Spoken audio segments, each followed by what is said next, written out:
નમસ્કાર, આપ જોઈ રહ્યા છો સ્પાર્ક ટુડે ન્યૂઝ। વડોદરા શહેરના નવલખી કૃત્રિમ તળાવમાં શ્રીજીની પ્રતિમાઓનું વિસર્જન શરૂ થઈ ગયું છે। ભાવિ ભક્તો દ્વારા 10 દિવસ બાપાની પૂજા અર્ચના કરી અને ત્યારબાદ નવલખી કૃત્રિમ તળાવ ખાતે ભારે હૈયે બાપાને વિદાય આપી રહ્યા છે।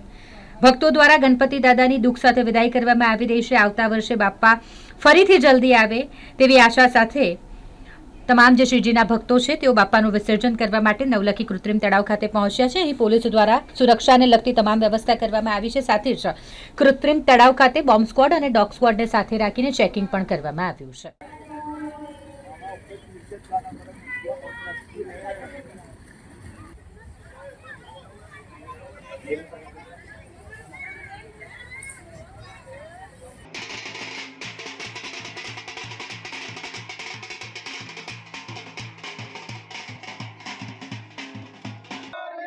गणपति बाप्पा मोरया, गणपति बाप्पा मोरया।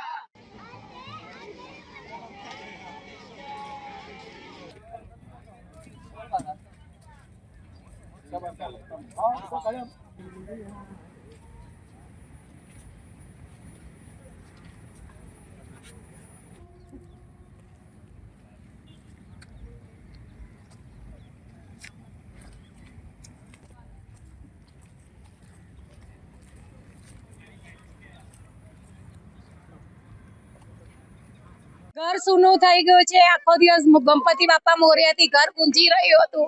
ઘરમાં એવું લાગે છે મંદિરનું વાતાવરણ થઈ ગયું હતું। માહોલ સારો હતો, બધાને નેગેટિવ વિચાર દૂર થઈ ગયા હતા। ઉર્જા સારી આવી ગઈ હતી। ગણપતિ બાપા મોરયા।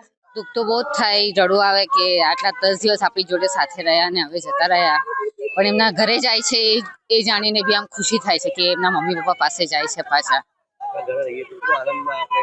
ખુશી થાય, આ ઘર બધા આવે સાથે રે મળી, આપણે ભાઈબંધો જોડે ઘરવાળા જોડે બધા આવે, ખુશ થાય, આપણા ઘરમાં આનંદ 10 દિવસનો થઈ જાય। કવિતા વિદાય કરવાનું બહુ રડવું આવે છે, કેમ કે પાછું આપણને 365 દિવસ એમની રાહ જોવી પડશે। એટલે દુઃખદ, આ વસ્તુ દુઃખ જ છે, પણ ખુશી બી છે। એમને એમની માતૃ માટે મળવા જવું પડશે, એ બી જરૂરી છે। અને આ જે કૃત્રિમ તળાવ છે તે સરકારે બહુ સારું કર્યું છે। એનાથી આપણા નદી, તળાવ કે કોઈ બી સરોવરમાં પોલ્યુશન ના થાય, એ બહુ સારી વાત છે।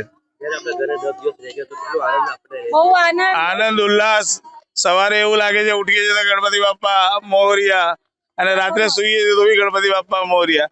એટલે 10 દિવસ ગયા, આજે 10મા દિવસે એવું લાગે છે કે બાપા જાય છે અમારી વચ્ચેથી, અમને એમની બાળકો બી રડે છે। એમને વિદાય નથી. મારું નામ સન્ની અગ્રવાલ।